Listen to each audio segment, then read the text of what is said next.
Hello friends, take tutor की एक नई वीडियो में आज आपका फिर से स्वागत है।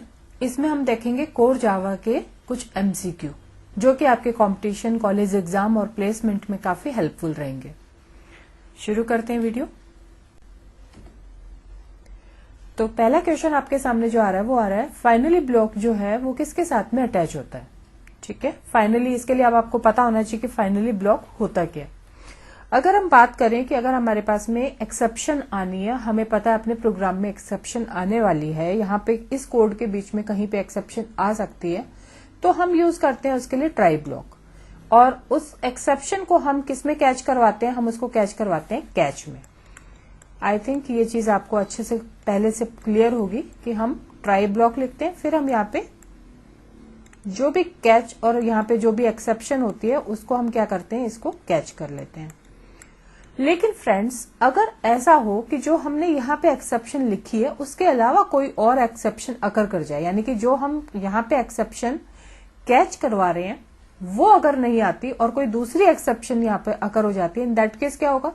अगेन आपका प्रोग्राम अनएक्सपेक्टेडली एग्जिट हो जाएगा। अगर आपका प्रोग्राम, तो जो ये वाले स्टेटमेंट्स हैं वो आपके रन नहीं होंगे। अगर आप चाहते हैं कि अगर कोई भी एक्सेप्शन आती है तो भी कोई चीजें हैं जो आपने ओपन करी हुई है उनको प्रॉपरली क्लोज करे, या कुछ कोड जो आप चाहते हैं वो रन हो जाए, उसके लिए हम यहाँ पर क्या लिखते हैं? फाइनली। यहाँ पे हमारे पास में क्या होता है? फाइनली का एक ब्लॉक होता है। इसमें आप जो भी कोड लिखेंगे वो यहाँ पे कैच हो या ना हो, आपका अगर ट्राई के अंदर यहाँ पे चल रहा है कोड और अगर कोई एक्सेप्शन आ जाती है तो ये 100% आपको गारंटी देता है कि ये आपका रन होगा ही होगा। तो क्या हम ये मान लें कि ये जो फाइनली ब्लॉक होता है ये आपका 100% रन होगा ही होगा? नहीं, ऐसा नहीं है। अगर आपका कोई अनएक्सपेक्टेड कुछ अलग से आ जाता है, जैसे कि जेवीएम जो है वो आपका रन्स आउट ऑफ मेमोरी, अगर आपका ऐसा कुछ हो जाता है, ठीक है, या फिर आपने अपने आप ही कहीं पे अगर आपने ये लिखा है कोड और ये वाला एग्जिट हो जाता है आपका, ठीक है, एग्जिट और इसके साथ में आप नंबर दे सकते हैं जो भी है ना। तो अगर ये दो केसेस ऐसे हैं, इन दो केसेस में आपका ये फाइनली एग्जिट नहीं होता है, अदरवाइज आपका गारंटेड ये जो फाइनली ब्लॉक है वो आपका रन होता ही होता है। तो अब ये पूछ रहा है आपसे कि जो फाइनली ब्लॉक है ये आपका किसके साथ में अटैच होता है। ठीक है, तो अगर यहाँ पे आपके पास में ऑप्शन केवल कैच होता तो भी आप लिख सकते थे कि फाइनली इसके बाद में, या फिर ट्राई के साथ में अटैच कर सकते हो। यहाँ पे आपके पास में जो ऑप्शन आ रहा है वो आ रहा है ट्राई कैच ब्लॉक। ठीक है, तो ये हम यहाँ पर इसका जो आपको राइट आंसर मिलता है वो मिलता है ए, कि ये हमारा जो ट्राई कैच ब्लॉक है वो इसके साथ में रन हो जाता है। ठीक है, नेक्स्ट क्वेश्चन की तरफ चलते हैं। Which of the following can be declared as final in Java. ठीक है, वेरी नाइस क्वेश्चन कि हमारे पास में अगर फाइनल कीवर्ड जो है वो हम किस किस के साथ में यूज कर सकते हैं। तो देखिए यहाँ पे हमारे को तीन ऑप्शन मिल रहे हैं, इन तीनों के साथ ही हम क्या कर सकते हैं? फाइनल कीवर्ड यूज कर सकते हैं। अगर आपने ये यूज करा है, क्लास के साथ में यूज करा है, तो आप इसको क्लास को क्या नहीं कर सकते? Can't inherit. आप इस क्लास को इनहेरिट नहीं कर सकते। अगर मेथड है तो क्या होता है आपका? Can't override. ठीक है, और अगर हमारे पास में वेरिएबल होता है तो हम क्या करेंगे? जैसे कि हमें ऊपर देखा हमने कि उसको हम वापस आगे कुछ चेंज नहीं कर सकते फर्दर, तो इसमें भी क्या होगा? Can't change it's value. या दूसरे शब्दों में आप इसको क्या बोल सकते हो कि आपने यहां पे इसको कांस्टेंट बना दिया। ठीक है, तो ये हम तीनों के साथ में यूज कर सकते हैं। तो यानी कि हमारा जो फाइनल आंसर हो गया वो हो गया all of these. Final keyword आप किसी भी चीज के साथ में यूज कर सकते हैं। ठीक है, नेक्स्ट क्वेश्चन की तरफ बढ़ता रहा। Which type of casting is lossy in Java. अब जावा के अंदर हमारे पास में दो टाइप की टाइप कास्टिंग होती है, एक होती है वाइडनिंग और एक होती है नैरोइंग।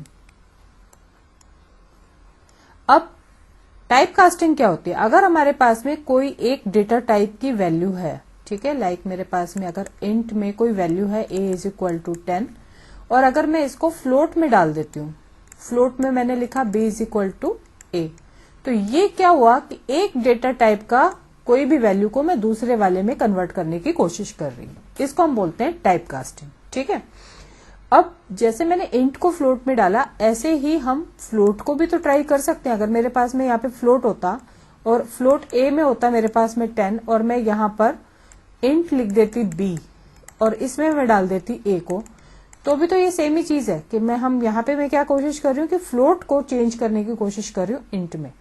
पर जावा में ये चीज तो पॉसिबल है और ये चीज पॉसिबल नहीं है। ऐसा क्यों? ऐसा इसलिए क्योंकि हमारे पास में यहाँ पर इस टाइप से कुछ डेटा रहता है कि बाइट, फिर इसके बाद में शॉर्ट, इसके बाद में आपका आता है कैरेक्टर, इसके बाद में आता है आपका इंट, इंट के बाद में आपका आता है लॉन्ग और लॉन्ग के बाद में फ्लोट एंड देन आपका आता है डबल। मतलब अगर हम इस डायरेक्शन में कोई भी टाइपकास्ट कर रहे हैं तो दैट इज अलाउड।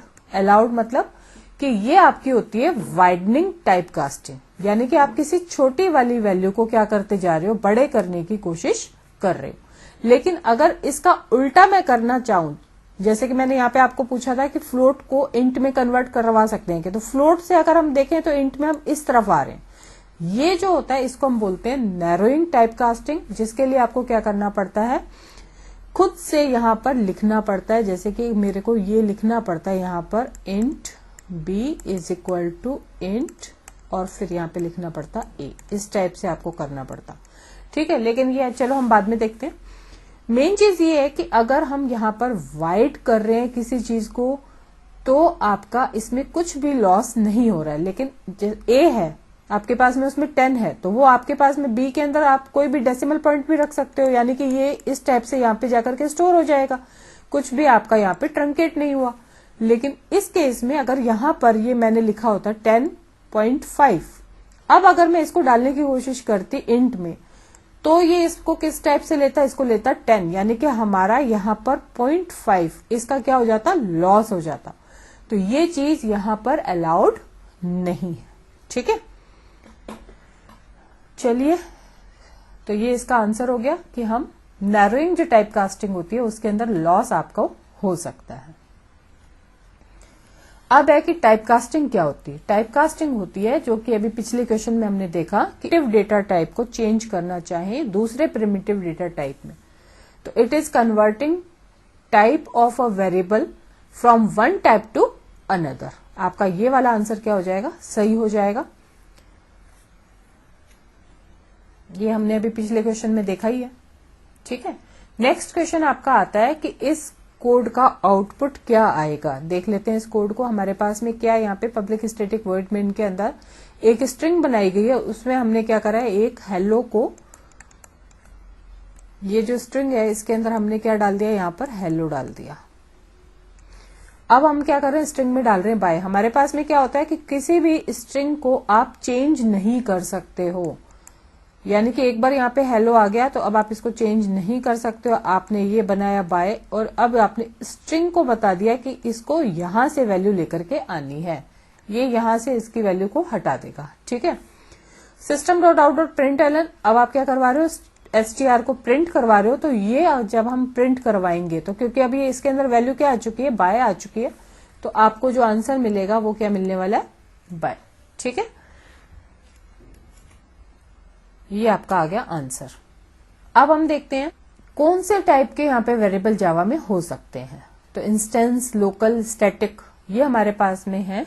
और हमारे पास में जो वेरिएबल के टाइप होते हैं वो तीनों ही होते हैं, इंस्टेंस, लोकल और स्टैटिक, तीनों ही टाइप के हमारे पास में वेरिएबल होते हैं। पहले हम देखते हैं लोकल वेरिएबल क्या होता है। लोकल वेरिएबल होता है हमारे पास में जो कि किसी एक ब्लॉक में लिखा जाता है और यहीं पे इसको खत्म, ये यहाँ पे जैसे बाहर आएगा तो यहाँ से ये खत्म हो जाएगा, डिस्ट्रॉय हो जाएगा इसके बाद में। अब ये जो ब्लॉक होता है वो खाली ब्लॉक भी हो सकता है आपका, किसी भी चीज का ब्लॉक हो सकता है आपका, ये आपका कंस्ट्रक्टर भी हो सकता है, ये आपका मेथड भी हो सकता है। ठीक है, किसी भी ब्लॉक में ट्राई कैच कोई भी आपका जो ब्लॉक है, ठीक है, किसी भी ब्लॉक में आपका लोकल वेरिएबल जो बनता है वो उस ब्लॉक से बाहर आते ही आपका डिस्ट्रॉय हो जाता है। ये होता है आपका लोकल वेरिएबल। इंस्टेंस वेरिएबल क्या होता है? जो हम क्लास बनाते हैं, जो हम क्लास बनाते हैं उसमें हम जो यहाँ पर मेंबर्स बनाते हैं, जैसे कि इंट ए बना लिया मैंने, एक बी बना लिया, फिर मैंने यहाँ पर एक लिखा मेथड, मेथड के अंदर यहाँ पर कुछ मैंने इसके अंदर लिखा हुआ है। ठीक है, तो ये इस टाइप से जो आप यहाँ पे बनाते हैं वेरिएबल्स, किसी क्लास के लिए जो आप वेरिएबल्स बनाते हैं, इनको हम इंस्टेंस वेरिएबल बोलते हैं। इनको हम इंस्टेंस वेरिएबल क्यों बोलते हैं? क्योंकि जब हम क्लास का कोई भी ऑब्जेक्ट बनाते हैं तो यानी कि उसको हमने क्या करा, उसका इंस्टेंस क्रिएट करा। तो जो हमारा क्लास का, जैसे क्लास ये मैंने बनाई, इसका नाम रखा मैंने ए, तो जब मैं ए का कोई ऑब्जेक्ट बनाऊंगी, A obj is equal to new A, ये मैंने बनाया, तो जब ये बनेगा तो उस समय मेमोरी के अंदर आपके क्या बन जाएंगे, दो जगह बन जाएंगी, एक ए के लिए और एक बी के लिए। तो हम इनको इंस्टेंस वेरिएबल इसलिए बोलते हैं क्योंकि जब इंस्टेंस क्रिएट होता है तब आपके ये बनते हैं वेरिएबल्स, और इंस्टेंस जिस समय खत्म होता है ये वेरिएबल आपके क्या हो जाते हैं, डिस्ट्रॉय हो जाते हैं। नेक्स्ट है आपका स्टैटिक वेरिएबल। स्टैटिक वेरिएबल क्या होता है? अगर मैंने इसी क्लास में यहां पर एक और बना दिया होता स्टैटिक करके सी, ठीक है, स्टैटिक सी बना देती हूं, अगर इंट सी अगर मैं बना देती हूं, तो ये जो बनेगा ये मेरा कहां बनेगा, ये इनके साथ में नहीं बनेगा, ये मेरा बनेगा एक अलग जगह पर, यहां पर बनेगा।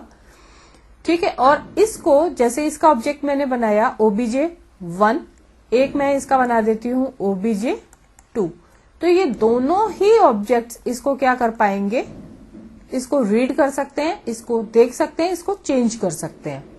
ठीक है, तो ये जो होती है एक ही बार मेमोरी जब आप बनाते हो प्रोग्राम तो उस समय इसको इनिशियलाइज कर देता है, और ये सारे के सारे ऑब्जेक्ट्स के लिए एक सिंगल जगह रहती है। ठीक है, आई होप ये चीज क्लियर हो गई होगी। तो हमारे पास में टोटल कितने टाइप के वेरिएबल्स होते हैं, वो हो गए हमारे पास में 4। हमारे पास में इंस्टेंस, लोकल, स्टैटिक, तीनों ही टाइप के वेरिएबल्स जावा में होते हैं। ठीक है, नेक्स्ट क्वेश्चन, क्या जो स्ट्रिंग होती है वो म्यूटेबल होती है जावा में? स्ट्रिंग जो होती है वो इम्यूटेबल होती है, म्यूटेबल नहीं होती है। म्यूटेबल का मतलब ये है कि अगर मैंने, जैसे अभी पिछली बार मैंने बनाया था str इज इक्वल टू, हमने बनाया था हेलो, अगर मैं str इज इक्वल टू लिखूं यहाँ पर बाय, जो मैंने पिछले एग्जाम्पल के अंदर लिखा था, ठीक है, तो वो अगर हम सेम, अगर यहाँ पे अगर जो इसने जगह बनाई थी जिसमें इसको मेमोरी के अंदर हेलो जहां पे इसने लिखा था, अगर ये इसको काट के, मतलब इसी जगह के ऊपर यहां पर अगर ये लिख देता, तो हम कहते हैं कि स्ट्रिंग जो होती है वो म्यूटेबल होती है।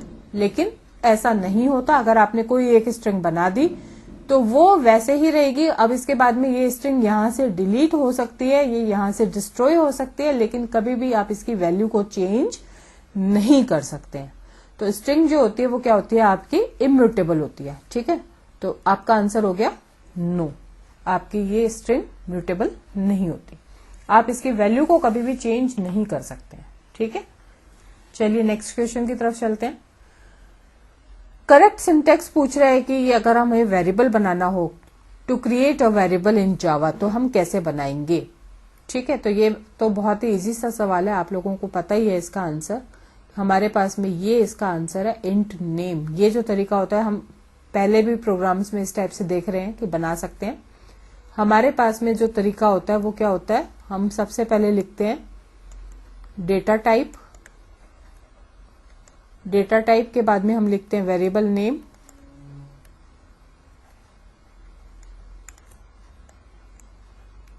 और इसके बाद में अगर आप चाहें तो इसको यहीं पे ऐसे बना सकते हैं, या फिर आप इसको इज इक्वल टू लगा करके इसकी वैल्यू भी दे सकते हैं।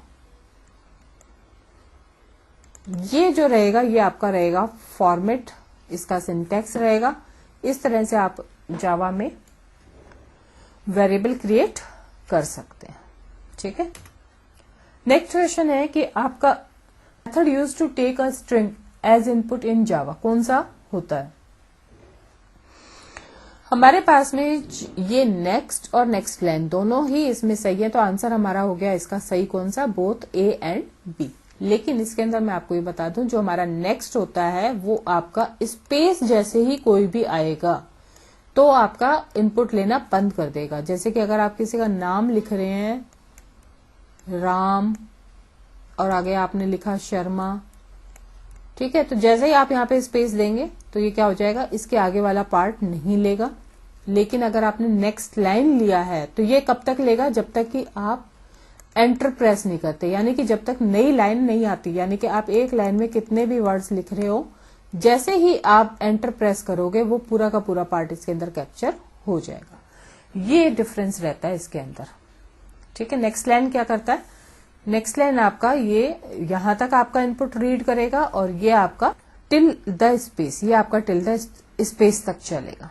ठीक है, next question, which class in Java is use to take input from the user. तो इसका आंसर भी आई थिंक आप लोगों के लिए इजी होगा। स्कैनर जो क्लास होती है उससे हम क्या कर सकते हैं, इनपुट ले सकते हैं। अब जो आपकी स्कैनर क्लास होती है वो किस में होती है, आपको पता ही है, Java dot यूटिल। Java dot यूटिल package के अंदर आप क्या करते हो, इसको स्कैनर को